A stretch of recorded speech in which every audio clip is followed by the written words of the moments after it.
fighting out of the red corner, 24 years old, standing 5 feet 6 inches tall. He weighed in at 147 pounds. With 2 victories, only 1 defeat, he represents X3 Sports from Freehold, New Jersey, Thorpe. And his opponent fighting out of the blue corner, standing 5 feet 9 inches tall, he weighed in at 144 pounds. With 1 victory, 2 defeats, he represents American Top Team from Loganville, Georgia, Jeremiah Vaught. Referee in charge of the action is George Allen. All right, here we go.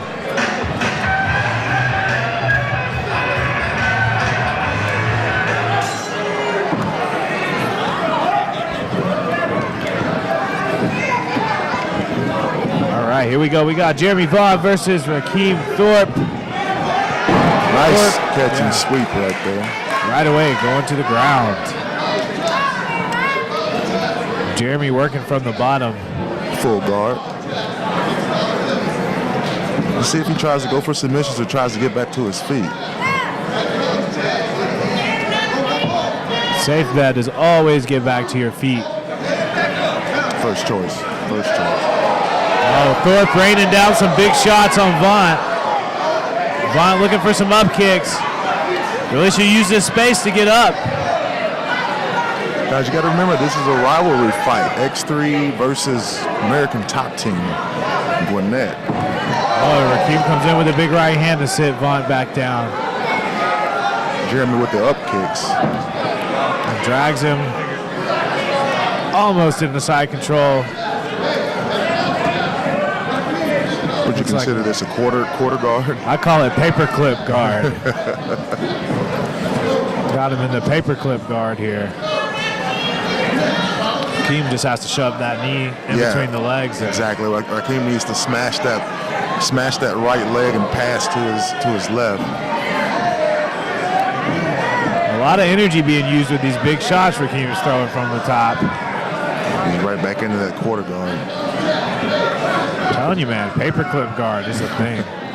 Rakeem's keeping his hips too high when he's on top like that. That's why he keeps getting back to it. Both guys work their way back up to their feet, and Rakeem looks like he's looking for a single here, possibly a high crotch. Yeah, he's trying to get his hips under to lift, but Vaught might be just a little too big for these games. He's got to walk his hips up under him, squat, and then lift. It's very easy technique, but if your hips are way out like that, you'll never get up under the guy, and you'll never be able to lift him. It's all in the hips. The realest thing they ever wrote. Good knee there from Rakeem. See over under clinch here. Got Rakeem the aggressor here, although not much damage has been done. He's been in control this entire first round, with the exception of a couple reversals from Vaught. Rakeem shutting the door, putting that leg in between the legs of Vaught to keep him from moving left to right. And look how high Jeremiah's jacking this underhook up. He's keeping Rakeem from dropping low and grabbing that outside leg. Oh, yeah. He's also using it to reverse him off the cage. Rakeem with a nice knee. Vaught looking to get a takedown here at the end of the round, and it's too little too late. Good round, good round. I got the first round all Rakeem. Yes, I agree with that. Usher. Oh, Doug Usher and Chaz Walton on the microphone. Guest commentators tonight. Oblas better be making it rain over here. It's the platinum package. At least sprinkle. Make it sprinkle. Drizzle. What about drizzle? Does that count?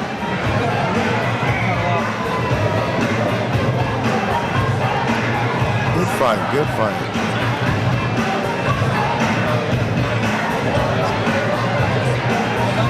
Rakeem came out strong, man. Let's see if he has that same intensity for the next round. Yeah, he was the pressure fighter, but he also expended the most energy. Expended a lot of energy. He's a powerhouse, but a lot of that power comes at a cost. Just depends on what kind of engine you got under the hood. Both guys are ready. Round 2. Look for Vaught to keep his range this round. I think he learned letting Rakeem get close is dangerous. But we'll find out. Jeremy Paulin with that jab. Rather dangerous with little gloves on. Oh, it lands. And Rakeem looks for the right. Right, Jeremiah needs to throw that jab to land. He's just throwing it just to put it in his face. Yeah, and the right hand lands clean over the top of a sloppy jab. He's touching him. Oh, nice. Using that jab to set up the right hook there. Let's look for...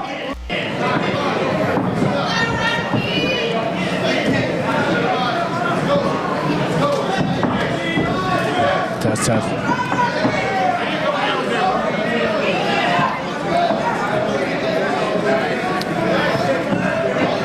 Having some technical difficulties here.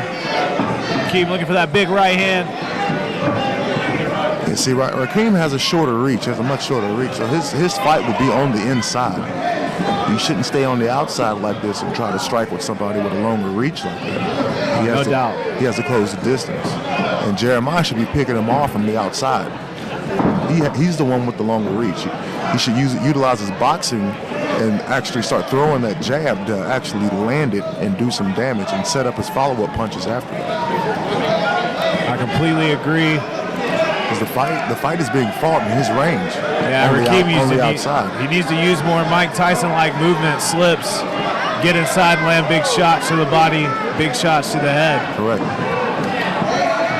There's that inside low kick, a little mouse under the right eye of Rakeem, almost swollen shut actually.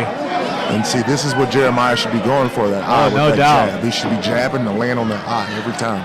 The jab to the switch left kick would be money. Let's monitor Rakeem's right eye because it is beginning to close. If that eye closes up before the round is over with, this fight won't go into the third round. Oh, and a big right hand lands. Definitely having some trouble out of that right side. His frequency of strikes from the right side have slowed down quite a bit. Really looking to sit on his jabs now. Rakeem with the red tape. Jeremy Vaught with the blue tape. Vaught blocks and counters. Vaught really landing not super hard, but he's landing more volume here in this round. Just barely etching by Rakeem on the striking. No CompuStrike here tonight. Some words being shared from both guys. Guys better start checking these low kicks. Oh my goodness. I don't think it landed though. Yeah, it was all forearm, but sometimes that forearm, you see it in traditional martial arts, the forearm used as a weapon. Good round. Kind of a hard round to score. Both guys kind of back and forth. Got Tony Tucci, the X3 crew in the corner of Rakeem, Douglas Lima, Chad Schaefer in the corner of Jeremy Vaught. ATT versus X3 continues. The second edition.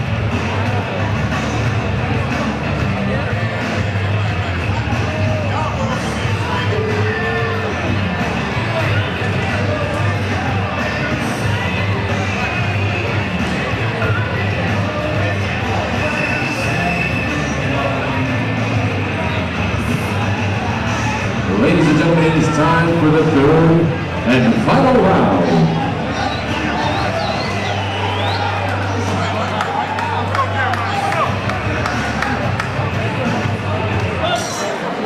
Jeremy Vaught's giving Rakeem a nice little trophy to take home on the right side of his face. Definitely has a shiner. If Rakeem steps in when he throws that overhand, if he steps in, he could land it. Yeah, Rakeem's really flat-footed and his stance is very wide right now. It's going to look to explode. It's because he's trying to land the knockout shot. Yeah, he's trying to sit on that overhand. He knows he needs There's it. a cut. Jeremiah has a cut in the top of his head. Oh, wow. From where that overhand's been landing. That blood is trickling down into his eye. Oh, it's a war now. It may cause some vision problems. If you're not bleeding, you're not fighting, right? Forrest Griffin tactics. Oh, beautiful switch jab there from Vaught. Oh, and a nice 3-4 it looked like there for Raheem. Great jab lands. You see how he utilized that jab? That's what Jeremiah should be doing. Super low with the jab. That's what Jeremiah should be doing. Jeremiah's more of a feeler with that jab. He doesn't really like to sit on it. Raheem is jabbing him to death right now. It's the same thing Jeremiah should be doing with that reach. Vaught bleeding from the left side of his head. Nice body shot. Both guys having some vision problems on the same side. I guess it's a fair fight now, and Raheem gets the takedown. Gets the takedown. That's where that low stance came into play. He was waiting for an opportunity. And he took the legs out from under Jeremy Vaught here in the third round. That very well could make or break this fight. Jeremy has to get up. If he still wants to win this fight, he's got to get up. And he either needs to get a takedown or land some significant strikes here.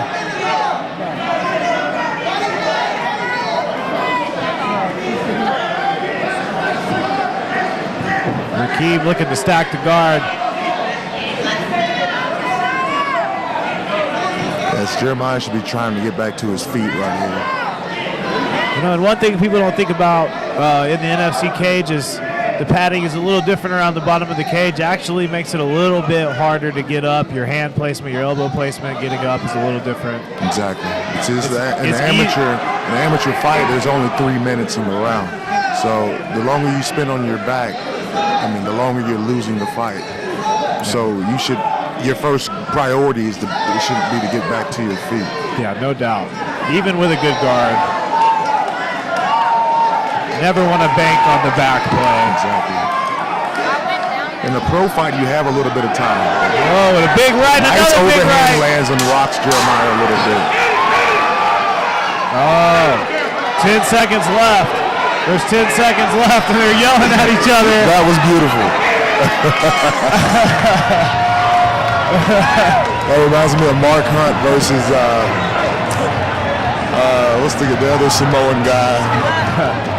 That was time for a takedown, though. I mean, entertainment factor, okay, but 10 seconds is a long time in the fight world. We just wasted.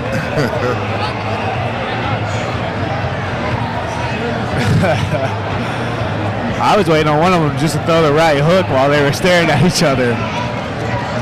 Yeah, it reminded me of Mark Hunt versus Ray Sefo when they were fighting. Both guys hit each other and they kind of looked at each other. One guy screamed at the other one. They both stood face to face for about 30 seconds screaming at each other. Yeah, embracing the animal side of the sport. We are, after all, animals locked in a cage. Some fighters, some martial artists.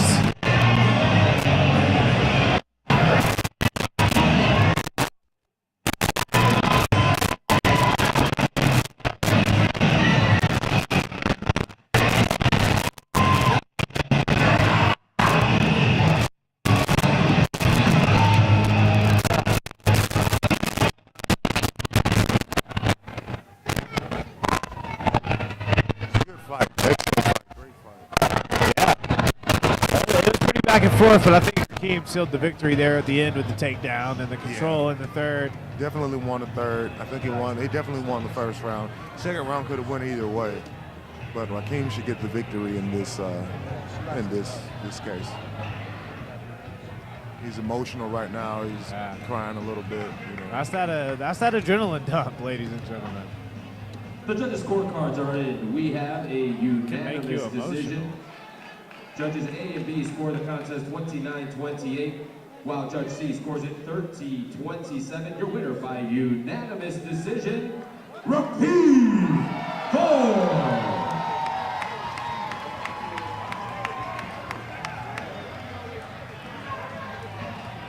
Yeah, just as suspect.